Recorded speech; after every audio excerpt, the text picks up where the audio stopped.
Hello friend, welcome back to full study. Friend, आज की class में हम लोग सीखेंगे चिन्ह परिपाठी और ये है चैप्टर के पार्ट 8 वीडियो। यदि आप इसे पिछले वाले वीडियो देखना चाहते हैं तो फिर आप इस चैनल के प्लेलिस्ट में जाकर आप सारे वीडियो देख सकते हैं। तो चलिए आज के सेशन को स्टार्ट करते हैं। तो आज के सेशन में हम लोग पढ़ेंगे चिन्ह परिपाठी। तो सबसे पहले ये क्वेश्चन आया होगा कि चिन्ह परिपाठी का हम लोग कहाँ पे यूज़ करते हैं। तो मैं आपको बता दूं कि चिन्ह परिपाठी के बिना हम लोग एक भी न्यूमेरिकल को सॉल्व नहीं कर पाएंगे, एक भी आंकिक प्रश्न को हम लोग नहीं सॉल्व कर पाएंगे। क्यों नहीं कर पाएंगे?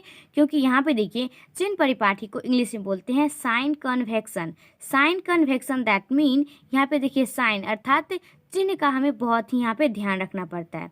और चिन्ह का हम लोग कैसे ध्यान रखना पड़ता है? क्योंकि दो प्रकार के दर्पण होते हैं। जो हमारे गोलीय दर्पण होते हैं वो दो प्रकार के हम लोग जनरली यूज़ करते हैं। एक तो करते हैं अवतल और एक करते हैं उत्तल। तो गोलीय दर्पण के सामने जब हम कोई वस्तु को रखते हैं तो उसका जो प्रतिबिंब होता है, प्रतिबिंब प्रकृति नेचर न केवल वस्तु की स्थिति पर निर्भर करता है बस कि इस बात पर भी निर्भर करता है कि दर्पण अवतल है या उत्तल है। क्यों? क्योंकि देखिए अवतल दर्पण में विभिन्न प्रकार के प्रतिबिंब बनते हैं, आभासी बनते हैं, वास्तविक बनते हैं, बराबर बनते हैं, काल्पनिक बनते हैं। लेकिन उत्तल दर्पण में सिर्फ और सिर्फ आभासी प्रतिबिंब और सीधा ही बनते हैं, वस्तु से छोटा बनते हैं। दो प्रकार के उत्तल दर्पण में प्रतिबिंब बनते हैं। तो इसीलिए इसी प्रकार से जो प्रतिबिंब का स्थान है वो वस्तु के स्थान के निर्धारण के लिए दूरियों को एक चिन्ह परिपाठी की आवश्यकता होती है और उसी चिन्ह परिपाठी को आज हम लोग देखेंगे। तो सबसे पहले हम लोग देखेंगे अवतल दर्पण के लिए क्या चिन्ह परिपाठी होते हैं। तो देखिए मैंने यहाँ पे हेडिंग दी है कि अवतल दर्पण के लिए चिन्ह परिपाठी। तो ये जानने के लिए देखिए यहाँ पे एक ग्राफ यहाँ पे आपको बताया गया है, इसी के माध्यम से हम लोग समझेंगे। अब देखिए यहाँ पे चिन्ह परिपाठी के लिए ये पॉइंट बहुत ही महत्वपूर्ण होती है। क्यों होती है? क्योंकि यहाँ पे देखिए ये डायग्राम एक है ग्राफ का, जैसा कि आप लोग गणित में भी पढ़े होंगे। यहाँ पे देखिए ये हुई y नियामक और ये हुई y डैश नियामक। यहाँ पे देखिए ये हुई y डैश नियामक, ये हुई x नियामक और ये x डैश नियामक। अब यहाँ पे देखिए यदि हम तो जो किरण आरेख होते हैं वो हम पढ़ चुके हैं। यदि किरण आरेख में जो प्रतिबिंब बनते हैं वो प्रतिबिंब यदि ऊपर की ओर बने, यहाँ पे देखिए ऊपर की ओर रेखा को दर्शाया गया है किसमें? y में। और ये रहा हमारा y नियामक। तो देखिए ये हमारी y नियामक और ये y डैश नियामक और ये y नियामक। तो यदि प्रतिबिंब ऊपर की ओर बनेगा तो यहाँ पे देखिए मुख्य अक्ष से ऊपर की ओर की दूरियां धनात्मक होती है। ये हुई हमारी मुख्य अक्ष जिसे हम प्रिंसिपल एक्सिस बोलते हैं। तो मुख्य अक्ष से ऊपर की ओर दूरियां धनात्मक होती है, अर्थात जब प्रतिबिंब ऊपर की ओर बनेगा तो वो दूरियां धनात्मक होगी। और जब RHS के साइड बनेगा प्रतिबिंब, अर्थात जो वस्तु हमारी RHS के साइड रहेगी, राइट हैंड साइड रहेगी, तो वो भी हमारी धनात्मक होगी। फिर इसी के जस्ट विपरीत यदि प्रतिबिंब LHS के साइड बनेगी तो मूल बिंदु से बाईं ओर की दूरियां ऋणात्मक होती है। ये बात आपको आएगी समझ में। 2 पॉइंट थी। अब देखिए थर्ड में क्या है कि मुख्य अक्ष से नीचे की ओर की दूरियां ऋणात्मक होती है, अर्थात जब प्रतिबिंब नीचे की ओर बनेगा तो वो प्रतिबिंब ऋणात्मक होगा और जब प्रतिबिंब ऊपर की ओर बनेगा तो वो प्रतिबिंब धनात्मक होगा। अब देखिए मैंने यहाँ पे क्या बताई थी आपको कि हम देखेंगे अवतल दर्पण में, जस्ट इसके बाद देखेंगे उत्तल दर्पण में। तो सबसे पहले मैंने यहाँ पे दी हूँ हेडिंग अवतल दर्पण में। तो सबसे पहले मैं यहाँ पे बनाऊंगी अवतल दर्पण। अब यहाँ पे देखिए मैंने एक अवतल दर्पण बना ली और जितना ही दूरी मैंने ये पोल से वक्रता केंद्र ध्रुव से ली है फोकस तक, उतना ही दूरी मैंने ली हूँ वक्रता केंद्र तक। तो ये हुई हमारी फोकस, ये हुई वक्रता केंद्र और ये बिंदु जो है ये हुई हमारी P, जिसे हम बोलते हैं ध्रुव। अब मैं एक किरण लाती हूँ, क्योंकि हमें प्रतिबिंब बनाना है तो 2 किरण की आवश्यकता होगी। तो एक किरण में लाती हूँ प्रधान अक्ष के समांतर। ओके, तो देखिए मैंने एक किरण ले आई प्रधान अक्ष के समांतर। आपको पता होगा कि जो किरण प्रधान अक्ष के समांतर आती है वो फोकस से होकर जाती है। ये मैंने आपको जब डायग्राम बता रही थी अब गोलीय दर्पण के लिए तभी मैंने आपको बता दी थी। तो देखिए ये किरण इस तरीके से जाएगी फोकस से होती हुई। ओके, ये आपतित किरण आई और ये परावर्तित किरण इस तरीके से गई। और एक और हमें किरण लाना है, जो किरण हम लेते हैं किसके दिशा में? वक्रता केंद्र की दिशा में, इस तरीके से। ओके, तो इस तरीके से हम ले लेंगे। आपको पता होगा कि वक्रता केंद्र की दिशा में जो किरण आपतित होती है वो फिर उसी पथ पर वापस लौट जाती है, अर्थात ये जिस पथ पर से आई उसी पथ पर से ये वापस फिर लौट भी जाएगी। ओके। तो देखिए मैंने यहाँ पे वस्तु रखी थी और एक आपतित किरण इस तरीके से लाई, फिर ये दर्पण से परावर्तन के बाद लौट गई और एक वक्रता केंद्र की दिशा में एक आपतित किरण लाई जो कि दर्पण से टकराने के बाद फिर उसी पथ पर चली गई, वापस लौट गई। अब देखिए यहाँ पे जो 2 किरण परावर्तित होकर आई है, ये भी आई परावर्तित होकर और फिर ये भी आई, तो यहाँ पे मेरा बिंदु बना है, तो इसे हम बोलेंगे प्रतिबिंब। तो मैंने इसको भी इस तरीके से मिला लूँगी। ओके, अब देखिए मैंने इसको भी इस तरीके से मिला ली और वस्तु का नाम, जो वस्तु रखी है इसका नाम मैंने रख लेती हूँ ए और ओ। ओके, और यहाँ पे हम रख सकते हैं ए और ओ डैश, ए डैश और ओ डैश। क्यों? क्योंकि ए नाम यहाँ पे भी रखी हूँ, तो ए डैश और ओ डैश भी हम यहाँ पे रख सकते हैं, ए डैश और ओ डैश। हम चाहते तो यहाँ पे ए और बी और यहाँ पे ए डैश और यहाँ पे बी डैश रख सकते हैं। अब यहाँ पे देखिए मैंने यहाँ पे जो पोल दी हूँ, इसका जो ध्रुव है इस पे मैंने एक नियामक डाल देती हूँ। ओके, इस तरीके से देखिए यहाँ पे मैंने एक यहाँ पे नियामक डाल दी। ओके, जैसा कि आपको यहाँ पे भी दिख रहा होगा, देखिए यहाँ पे इसमें जो हम नियामक इस तरीके से डालते थे, ये y नियामक और ये x नियामक, तो उसी तरीके से ये जो y नियामक है यही नियामक मैंने यहाँ पे भी इसको खींच दी हूँ। ये है हमारी अवतल दर्पण और यहाँ पे मैंने इसको नियामक खींच दी हूँ। अब देखिए आपको पता होगा कि ये जो हमारी P होती है, P से लेकर के F तक की दूरी के बीच जो दूरी है इसे हम बोलते हैं फोकस। अर्थात फोकस अर्थात ये जो हमारी बड़ी फोकस है, बड़ी F है, कैपिटल F है, तो ये होती है हमारी फोकस। और जब इसकी दूरी को दर्शाएंगे तो उसको हम दर्शाएंगे कैपिटल F से, सॉरी स्मॉल f से। अब देखिए ये हमारी F से लेकर अर्थात P से लेकर के F तक की दूरी को बोलते हैं फोकस दूरी, जिसे हम कैपिटल F से डिनोट करते हैं, सूचित करते हैं। उसके बाद देखिए हमने यहाँ पे प्रतिबिंब बनाई है, इस वस्तु यहाँ पे है, इसका प्रतिबिंब यहाँ पे बना है, तो P से लेकर प्रतिबिंब की दूरी को हम बोलते हैं प्रतिबिंब दूरी और प्रतिबिंब दूरी को हम लोग V से डिनोट करते हैं। देखिए यहाँ पे मैंने प्रतिबिंब बनाई है और यहाँ पे है P। और एक बात और कि जो हमारी दूरी होती है वो अवतल दर्पण हो चाहे उत्तल दर्पण हो, हम दूरी कहाँ से मापते हैं? ध्रुव से, अर्थात P से ही हम कोई भी दूरी को मापते हैं। तो यहाँ पे देखिए ये हुई हमारी प्रतिबिंब दूरी और प्रतिबिंब दूरी को हम लोग V से डिनोट करते हैं। उसके बाद देखिए यहाँ पे है हमारा वक्रता केंद्र और यहाँ पे हमारा P, तो वक्रता केंद्र से P की जो दूरी होगी इसे हम बोलेंगे वक्रता त्रिज्या, जिसे हम R से डिनोट करेंगे। उसके बाद देखिए यहाँ पे मैंने वस्तु रखी और यहाँ पे मेरा P है अर्थात ध्रुव है, तो P से लेकर के वस्तु तक की जो दूरी है उसे हम बोलेंगे वस्तु दूरी और वस्तु दूरी को हम लोग U से डिनोट करते हैं। ओके, अब मैं बताती हूँ यहाँ पे देखिए ये तो थी मेरे Y और ये थी मेरी Y नियामक अर्थात Y और ये थी Y डैश। तो अब देखिए यहाँ पे ये जो हमारी प्रतिबिंब है यहाँ पे इस तरीके से ये इधर है और फिर ये इधर है, तो हमने जो अभी लाइन खींची थी वो ये वाली लाइन खींची थी, तो ये वाली लाइन किधर है? मूल बिंदु के बाईं ओर है। यहाँ पे देखिए यही वाली लाइन खींची थी ना इस तरीके से, तो अब देखिए ये वाली लाइन, तो ये वाली लाइन के जो इधर है ये सभी क्या है? बाईं दूरियां हैं, अर्थात बाईं तरफ है, LH साइड है। देखिए हमारी किसी भी दूरी मतलब कि F, V और फिर R और U, ये चारों में से किसी का दूरी मेरे को इधर नहीं आया है, अर्थात दाईं साइड नहीं आया है, RH साइड नहीं आया है। तो जब ये RH साइड हमारी कोई दूरी नहीं आई है तो फर्स्ट ऑफ ऑल ये तो हमारी धनात्मक हो ही नहीं सकती। क्यों नहीं हो सकती? क्योंकि यहाँ पे देखिए यहाँ पे ये हमारी हुई दाईं साइड और ये हुई हमारी बायां साइड, अर्थात LHS और ये RHS।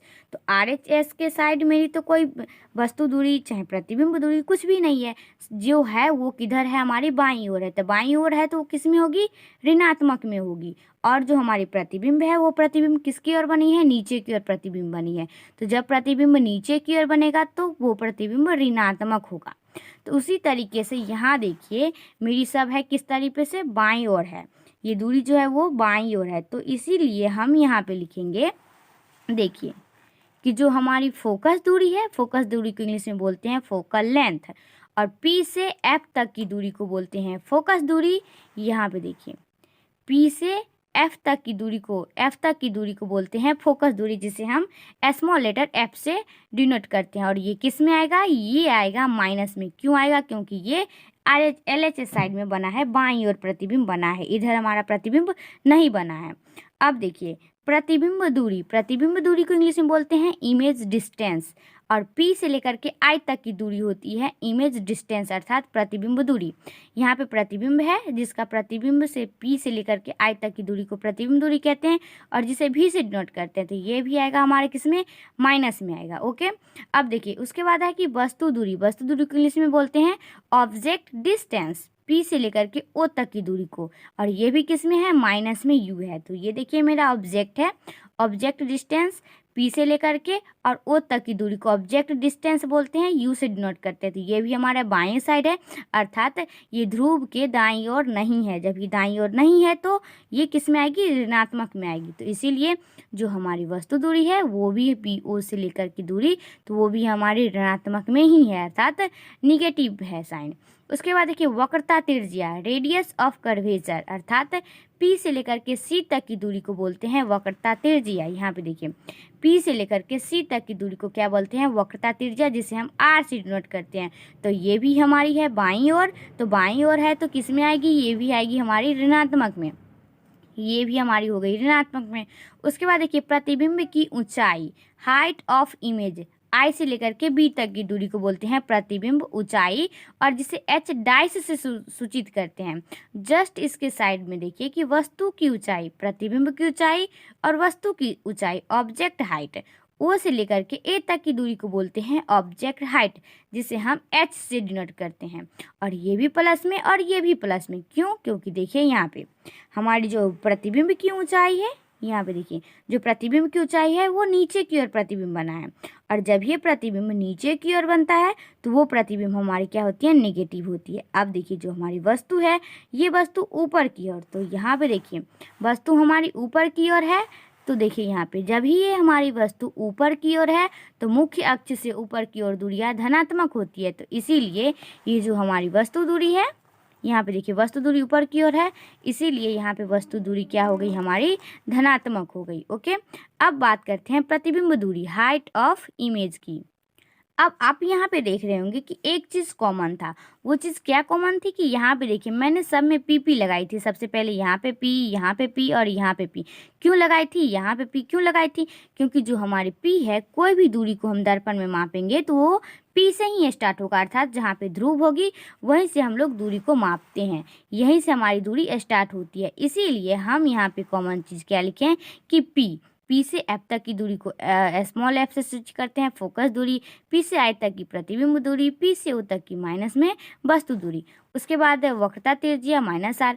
उसके बाद देखिए यहाँ पे जो प्रतिबिंब की ऊंचाई है, हाइट ऑफ इमेज, ये है I से B तक की दूरी, और यहाँ पे देखिए मैंने कोई चिन्ह ही नहीं लगाई हूँ। तो ये है बहुत ही इंटरेस्टिंग बात कि यहाँ पे मैंने कोई चिन्ह नहीं लगाई। क्यों नहीं लगाई, क्योंकि देखिए मैं अभी बात कर रही हूँ अवतल दर्पण के, तो आपको पता होगा कि अवतल दर्पण में 6 कंडीशन होते हैं, अर्थात 6 तरह के प्रतिबिंब बनते हैं। कभी वास्तविक बनते हैं, कभी उल्टे बनते हैं, फिर कभी बराबर बनते हैं। तो ये बहुत सारे प्रकार के प्रतिबिंब बनते हैं, जैसा कि आपको स्क्रीन पर दिख रहा है, देखिए यहाँ पे। अब इसीलिए मैंने यहाँ पे चिन्ह डिसाइड नहीं की हूँ, क्योंकि यहाँ पे देखिए यदि प्रतिबिंब देखिए यहाँ से एरो यहाँ पे आया है, वस्तु दूरी तो आपको पता है कि वस्तु मैंने ऊपर रखी हूँ, तो इसीलिए वो धनात्मक है, पॉजिटिव साइन है। तो देखिए वस्तु दूरी जो प्रतिबिंब की जो ऊंचाई है, वो प्रतिबिंब की ऊंचाई, यदि प्रतिबिंब, क्योंकि अवतल दर्पण में दोनों प्रतिबिंब बनते हैं, वास्तविक भी बनते हैं और काल्पनिक भी बनते हैं, सीधा भी बनते हैं, उल्टे भी बनते हैं। तो इसीलिए मैंने यहाँ पे राइट डाउन कर दी हूँ कि यदि प्रतिबिंब वास्तविक तथा उल्टा हो तो प्रतिबिंब दूरी माइनस में भी होगी तथा प्रतिबिंब ऊंचाई माइनस में h होगा। कहने का मतलब हुआ कि यदि प्रतिबिंब वास्तविक बनेगा तो उल्टा बनेगा, तो जब ये उल्टा बनेगा तो हमारी प्रतिबिंब दूरी वो क्या हो जाएगी, माइनस में भी हो जाएगी। इसीलिए यहाँ पे देखिए जो हमारी प्रतिबिंब है, अभी अभी जो मैंने डायग्राम बनाई थी, वो क्या है, यहाँ पे पहला कंडीशन कि प्रतिबिंब वास्तविक तथा उल्टा होना चाहिए। जब ये उल्टा होगा तो प्रतिबिंब दूरी माइनस में भी होगा, और प्रतिबिंब ऊंचाई जो होगी वो क्या होगी, माइनस में h होगी। तो यहाँ पे देखिए जो प्रतिबिंब की ऊंचाई होगी इस दर्पण के लिए, अभी जो मैंने यहाँ पे बनाई हूँ, वो किस में होगा, माइनस में होगा। क्यों माइनस में होगा, क्योंकि जो हमारा प्रतिबिंब है वो वास्तविक है तथा उल्टा है। यहाँ पे देखिए जो हमारी प्रतिबिंब बना है वो नीचे की ओर बना है अर्थात वास्तविक है, और ये क्या है, उल्टा है। यदि प्रतिबिंब यहाँ पे बनता तो वो प्रतिबिंब के सामने बनता, जब ये सामने बनता तो प्रतिबिंब आभासी हो जाता, लेकिन प्रतिबिंब उल्टा बना है, नीचे की ओर बना है, तो प्रतिबिंब वास्तविक तथा उल्टा है। तो जब ये प्रतिबिंब हमारा वास्तविक बनेगा और उल्टा बनेगा तो प्रतिबिंब दूरी होगी माइनस में भी और तथा प्रतिबिंब ऊंचाई होगी माइनस में h। जस्ट इसके विपरीत है कि यदि प्रतिबिंब आभासी तथा सीधा हो तो प्रतिबिंब IP बराबर प्लस में भी, इसका साइन होगा पॉजिटिव, तथा प्रतिबिंब की ऊंचाई OA बराबर भी पॉजिटिव। आपको पता होगा कि वस्तु दूरी को h से सूचित करते हैं और प्रतिबिंब वस्तु की ऊंचाई को h से और प्रतिबिंब की ऊंचाई को h डैश से। ओके, तो यहाँ पे देखिए यदि प्रतिबिंब आभासी तथा सीधा होगा तो प्रतिबिंब दूरी पॉजिटिव होगा और प्रतिबिंब की ऊंचाई भी पॉजिटिव होगा। आभासी तथा सीधा कहने का क्या मतलब है, यहाँ पे देखिए इस डायग्राम में ये तो हमारा वास्तविक बना, यदि यही प्रतिबिंब हमारा यहाँ पे बनता, जैसा कि आपको स्क्रीन पर भी दिख रहा होगा, वो प्रतिबिंब हमारा कहाँ पे बना है, यहाँ पे बना है। ओके, तो ये कौन सा दर्पण है, ये है उत्तल दर्पण। तो इसमें जो हमारा प्रतिबिंब होगा वो प्रतिबिंब पॉजिटिव होगा अर्थात धनात्मक होगा। क्यों धनात्मक होगा, क्योंकि ये बना है, ये दाईं ओर बना है। जब ये दाईं ओर बनेगा तो वो प्रतिबिंब हमारी पॉजिटिव होगी। यहाँ पे देखिए यह है वस्तु जो कि बाईं ओर है और फिर इधर दाईं ओर, तो जो वस्तु हमारी इधर बनती है, अगर प्रतिबिंब हमारा इधर बनेगा तो वो किस में आएगा, वो धनात्मक में आएगा। तो इसीलिए यदि प्रतिबिंब हमारा आभासी तथा सीधा बनेगा तो वो प्रतिबिंब हमारे पॉजिटिव में आएगी। ओके, तो देखिए ये सारी जो बात थी वो क्या थी कि अवतल दर्पण में सारा का सारा चीज़ क्या होती है, माइनस में होती है, और माइनस में होती है, लेकिन जो वस्तु की ऊंचाई होती है वो क्या होती है, धनात्मक होती है। और प्रतिबिंब की स्थिति तो वस्तु पर निर्भर करता है, जो कि आपको मैंने यहाँ पे कंडीशन बता ही दी हूँ। आपको याद क्या रखना है, आपको यही याद रखना है सेम बात कि यदि प्रतिबिंब अवतल दर्पण में फोकस दूरी माइनस, प्रतिबिंब दूरी भी माइनस, वस्तु दूरी भी माइनस, वक्रता त्रिज्या भी माइनस, और प्रतिबिंब की ऊंचाई में आपको मैंने यहाँ पे दो कंडीशन बताई थी कि यदि प्रतिबिंब वास्तविक उल्टा हो तो प्रतिबिंब दूरी माइनस में होगी और प्रतिबिंब की ऊंचाई भी माइनस में होगी। यदि प्रतिबिंब आभासी तथा सीधा हो तो प्रतिबिंब की दूरी भी पॉजिटिव अर्थात धनात्मक और प्रतिबिंब की ऊंचाई भी धनात्मक, और वस्तु दूरी तो ऊपर है तो इसीलिए वो क्या होगी, धनात्मक होगी। तो ये थी हमारी अवतल दर्पण में। ये सारी बात को आपको याद रखना होगा, क्योंकि आगे जब हम लोग न्यूमेरिकल बनाएंगे तो ये सारी बात वहाँ पे बहुत ही यूज होगी, इसीलिए बोलते हैं कि इसको याद रखना पड़ेगा।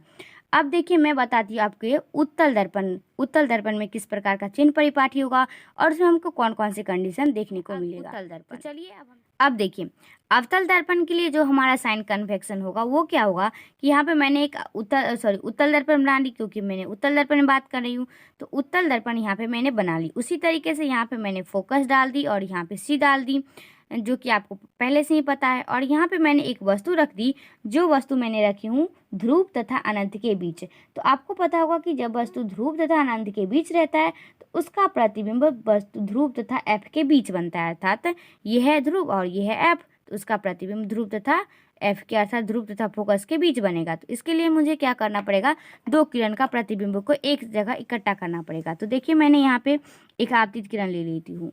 ओके, इस तरीके से ये मैंने एक ले ली आपतित किरण।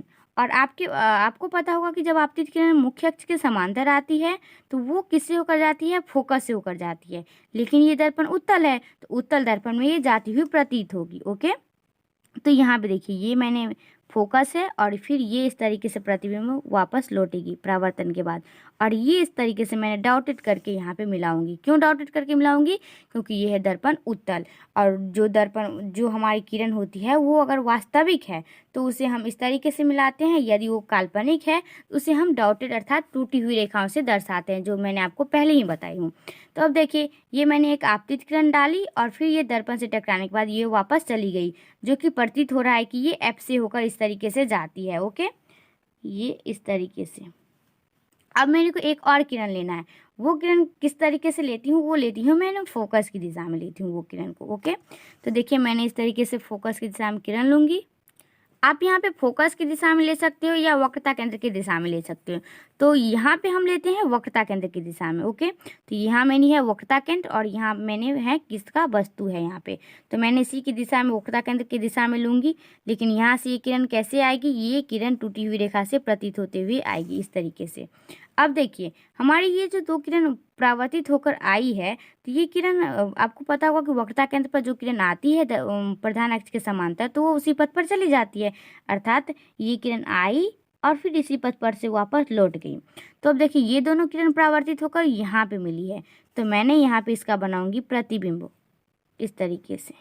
ओके, अब देखिए मैंने वस्तु का क्या नाम रखी थी, ए और ओ, जो आपको पहले से पता है ए और ओ, और प्रतिबिंब दूरी को ए डैश ओ डैश। ओके, और ए डैश ओ डैश आप मान सकते हो या फिर आई भी मान सकते हो।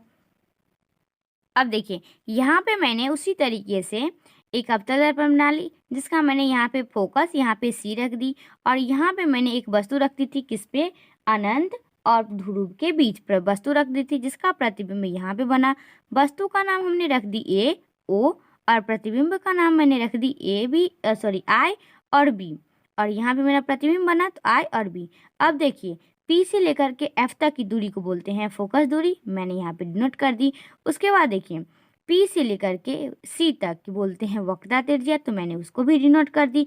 उसके बाद देखिए पी से लेकर के आई अर्थात जहाँ पे प्रतिबिंब बनता है, तो पी से लेकर के आई तक की दूरी को बोलते हैं प्रतिबिंब दूरी, जिसे भी से डिनोट करते हैं। उसके बाद देखिए वस्तु से लेकर अर्थात जहाँ पे वस्तु होती है वहाँ से लेकर के ओ से लेकर के पी तक की दूरी को बोलते हैं वस्तु दूरी, जिसे हम लोग यू से डिनोट करते हैं, जैसा कि मैंने आपको अवतल दर्पण में भी इसी तरीके से बताई थी।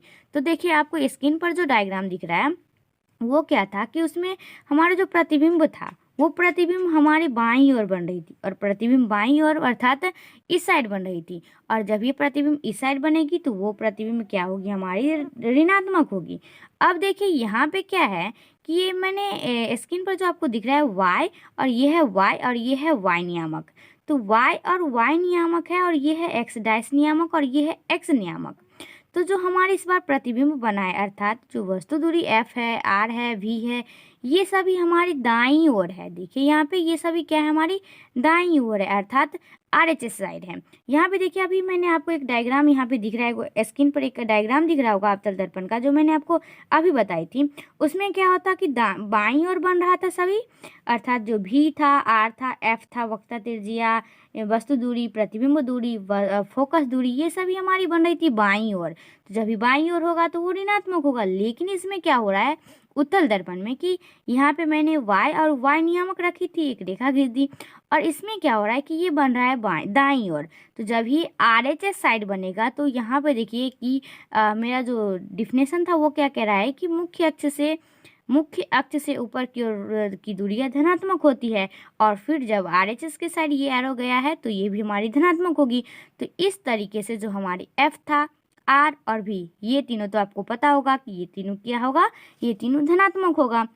उसके बाद देखिए एक बात यहाँ पे ध्यान देने वाली है कि यहाँ पे जो मैंने वस्तु दूरी है ना, जिसे हम U बोलते हैं, उसमें क्या था कि वस्तु दूरी भी इसी साइड बना था, अर्थात बाईं ओर बना था वस्तु दूरी। अब उत्तल दर्पण में बाईं ओर बना है, लेकिन अवतल दर्पण में भी हमारी जो वस्तु दूरी थी वो भी बाईं ओर ही थी। तो इसीलिए जो हमारी U होगी वो U क्या होगी, माइनस में होगी। क्यों, दर्पण जो होगी ना, दर्पण वो अवतल है या उत्तल है उससे हमको कोई मतलब नहीं है। दर्पण अवतल हो या उत्तल हो, जो हमारी वस्तु दूरी होगी वो हमारी माइनस में ही होगी। क्यों माइनस में होगी, क्योंकि ये बन रहा है हमारा, ये जो नियामक होती है, निर्देशांक चिन्ह परिपाटी होती है, इससे बाईं ओर बन रही है। तो जब भी बाईं ओर बना तो वो होती है हमारी माइनस में। अब देखिए फोकस दूरी और R और फिर भी ये सभी क्या होगी, धनात्मक में होगी। तो जैसा कि आपको यहाँ पे दिख रहा है कि फोकस दूरी, फोकल लेंथ P से F तक की दूरी वो भी धनात्मक, फिर प्रतिबिंब दूरी, इमेज डिस्टेंस P से I तक की दूरी भी वो भी धनात्मक। उसके बाद देखिए वस्तु दूरी, ऑब्जेक्ट डिस्टेंस, वो होगी माइनस, जैसा कि आपको स्क्रीन पर भी दिख रहा है। ये हमारी बनी है बाईं ओर, इसीलिए ये हो गई हमारी ऋणात्मक, अर्थात निगेटिव साइन। उसके बाद देखिए वक्रता त्रिज्या, रेडियस ऑफ कर्वेचर R, वो क्या है, धनात्मक है। यहाँ पे देखिए वक्रता त्रिज्या ये इधर बना है RH की तरफ, RHS की तरफ अर्थात दाईं ओर, तो ये भी हमारी धनात्मक होगी। उसके बाद देखिए यहाँ पे प्रतिबिंब की ऊंचाई, हाइट ऑफ इमेज, यहाँ पे देखिए ये है क्या H डैश अर्थात H dash I mean to say कि ये धनात्मक है। उसके बाद देखिए वस्तु की ऊंचाई क्या है, ये भी धनात्मक है। अब आपको यहाँ पे एक बात की ध्यान देना है कि यहाँ पे जो प्रतिबिंब की ऊंचाई है वो प्रतिबिंब की ऊंचाई यहाँ पे धनात्मक ही क्यों है, तो मैंने आपको बता दी यहाँ पे मैंने कोई चिन्ह नहीं लिखी हुई, तो कोई चिन्ह नहीं है तो क्या है, धनात्मक है ना। और धनात्मक क्यों है, क्योंकि ये है उत्तल दर्पण, और उत्तल दर्पण में हमारे सिर्फ दो ही प्रकार के प्रतिबिंब बनते हैं। कौन कौन से, जब हम वस्तु को अनंत पर रखते हैं तब, और जब हम वस्तु को ध्रुव तथा अनंत के बीच रखते हैं तब। तो अभी अभी मैंने जो डायग्राम बनाई हूँ वो क्या बनाई हूँ कि जब मैंने वस्तु को अनंत और ध्रुव के बीच रखी हूँ तब, तो प्रतिबिंब हमारी कहाँ पे बनी है, यहाँ पे देखिए नीचे की ओर बनाई है और दर्पण के सामने बनी है। अर्थात जो हमारी प्रतिबिंब है वो आभासी और दर्पण के सामने बनी तो वो सीधा बनी है।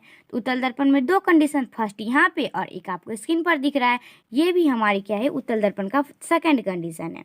तो ये दोनों में देखिए प्रतिबिंब क्या बन रहा है कि आभासी तथा सीधा बन रहा है। तो इसमें तो ये नहीं है कि प्रतिबिंब विभिन्न प्रकार के बनते हैं, इसमें तो एक ही प्रतिबिंब बनते हैं, वो प्रतिबिंब आभासी होता है और सीधा होता है। तो जब प्रतिबिंब आभासी होता है और सीधा होता है, जैसा कि मैंने अवतल दर्पण की डिफिनेशन में बताई थी कि जब प्रतिबिंब आभासी होता है और सीधा होता है तो दोनों का दोनों वो होता है धनात्मक, पॉजिटिव साइन होता है। प्रतिबिंब दूरी भी और प्रतिबिंब की ऊंचाई भी, यहाँ पे एक पॉइंट आपको स्क्रीन पर दिख रहा होगा, यदि प्रतिबिंब आभासी तथा सीधा होगा तो प्रतिबिंब की दूरी IP बराबर पॉजिटिव V और तथा प्रतिबिंब की ऊंचाई OA बराबर पॉजिटिव H डैश। ओके, तो इसी तरीके से यहाँ पे प्रतिबिंब की ऊंचाई H डैश और वस्तु की ऊंचाई H। ये बात आपको यहाँ पे ध्यान रखना होगा कि उत्तल दर्पण में F अर्थात फोकस दूरी, प्रतिबिंब दूरी, वस्तु दूरी फोकस दूरी, प्रतिबिंब दूरी, वक्रता त्रिज्या, प्रतिबिंब की ऊंचाई और वस्तु की ऊंचाई, ये सारा का सारा होगा धनात्मक। लेकिन दर्पण अवतल हो या उत्तल हो, वस्तु दूरी होगी हमारी क्या, माइनस। तो ये थी हमारी उत्तल तथा अवतल दर्पण के साइन कन्वेक्शन अर्थात चिन्ह परिपाटी, किसमें क्या चीज अवतल किसमें फोकस दूरी माइनस होगा, किसमें प्लस होगा। तो यही मैंने यहाँ पे मैंने आपको बताई हूँ।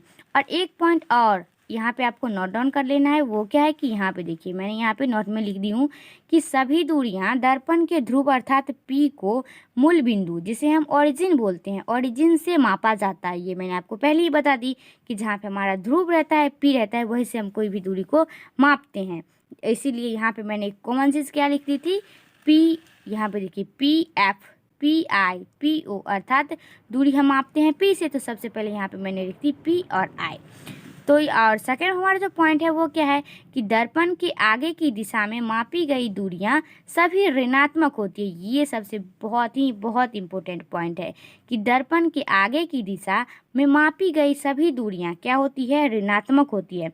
अब दर्पण के आगे वाली दिशा कौन सी होती है, तो यहाँ पे देखिए जो दर्पण की आगे की दिशा होती है, यहाँ पे देखिए ये है हमारी उत्तल दर्पण। और उत्तल दर्पण में ये जो हमारी जो रंगा हुआ भाग है, जो कर्व्ड भाग है, जो धंसा हुआ भाग है, वो हमारी पेंट किया गया है। तो जो भाग हमारा पेंट किया होता है ये होती है हमारी दर्पण का आगे वाला भाग, और जिसमें हम अपना चेहरा देखते हैं वो होती है पीछे वाली भाग। तो देखिए यहाँ पे क्या था हमारा सेकेंड पॉइंट कि दर्पण के आगे की दिशा में मापी गई सभी दूरियां क्या होती है, ऋणात्मक होती है। अर्थात मैंने अवतल दर्पण में देखिए यहाँ पे आपको स्क्रीन पर एक डायग्राम दिख रहा होगा, जिसमें देखिए यहाँ पे ये हुई हमारी जो कर्व्ड वाला भाग है, ये हुई पीछे वाली भाग, और जो नहीं रंगा हुआ है जो परावर्तक सतह है वो क्या है, पीछे वाली भाग है। तो देखिए यहाँ पे क्या था डिफिनेशन की, दर्पण के आगे की दूरियां मापी गई दूरियां सभी होती है ऋणात्मक। तो यहाँ पे देखिए ये जो डायग्राम दिख रहा है इसमें जो आगे वाली भाग है अर्थात जो कर्व्ड किया गया भाग है वो तो हो गई इसका पिछला भाग, जिसमें इसका जो परावर्तक सतह है जिसमें हम लोग अपना चेहरा देखते हैं वो हो गई इसकी पीछे वाली भाग। तो यहाँ पे क्या है कि जो आगे वाली भाग होती है वो होती है ऋणात्मक, अर्थात ये वाली जो भाग है ये हो गई कर्व्ड वाली भाग ऋणात्मक, और परावर्तक सतह ये हो गई पीछे वाली भाग, तो ये होगी धनात्मक। तो वही पॉइंट यहाँ पे दिया गया है कि अगर इससे पीछे वाली भाग होगी तो वो होगी धनात्मक, और यदि इधर वाली साइड होगी तो वो होगी ऋणात्मक। ये पॉइंट बहुत ही यहाँ पे मायने रखता है। ये कि दर्पण के पीछे मापी गई सभी दूरियां क्या होगी, धनात्मक होगी अर्थात पॉजिटिव होगी। यहाँ पे देखिए मैंने अभी बताई हूँ कि ये हुई आपकी पीछे वाली भाग जो कि हमारी सभी दूरियां पॉजिटिव थी, और ये हुई हमारी दर्पण की आगे वाली भाग जो कि सभी दूरियां हमारी ऋणात्मक होती है। अब यहाँ पे देखिए मैंने आपको बताई कि ये हुई हमारी फोकस दूरी, प्रतिबिंब दूरी, वस्तु दूरी। यदि आपको डायग्राम के माध्यम से समझना था तो इस तरीके से आप समझ लिए, लेकिन इसी को यदि आपको एग्जाम में डिफिनेशन करके लिखना पड़ेगा, अर्थात ये क्वेश्चन रहेगा कि फोकस दूरी किसे कहते हैं, प्रतिबिंब दूरी किसे कहते हैं, तो अगर डायग्राम दिया रहेगा तो आप बता देंगे कि आई से लेकर के पी तक की दूरी को बोलते हैं प्रतिबिंब दूरी, फोकस दूरी अर्थात पी से लेकर के एफ तक की बीच की दूरी को बोलते हैं फोकस दूरी।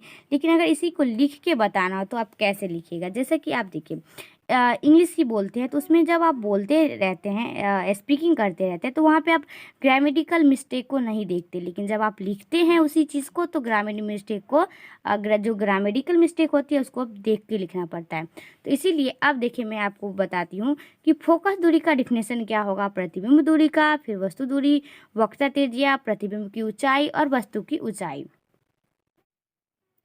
अब यहाँ पे देखिए मैंने फर्स्ट पॉइंट क्या था कि फोकस दूरी किसे कहते हैं, फोकल लेंथ। तो देखिए यहाँ पे स्क्रीन पर एक डायग्राम दिख रहा होगा, इसमें देखिए कि दर्पण के, पहले डिफिनेशन देख लीजिए कि दर्पण के ध्रुव P से लेकर के दर्पण के फोकस F की दूरी तक अर्थात PF को फोकस दूरी कहते हैं, जिसे हम कैपिटल F से सूचित करते हैं। यहाँ पे देखिए डायग्राम में P से लेकर के F तक की दूरी को क्या बोलते हैं, फोकस दूरी बोलते हैं, तो उसे बोलते हैं फोकस दूरी। तो यही इसका डिफिनेशन हो गया।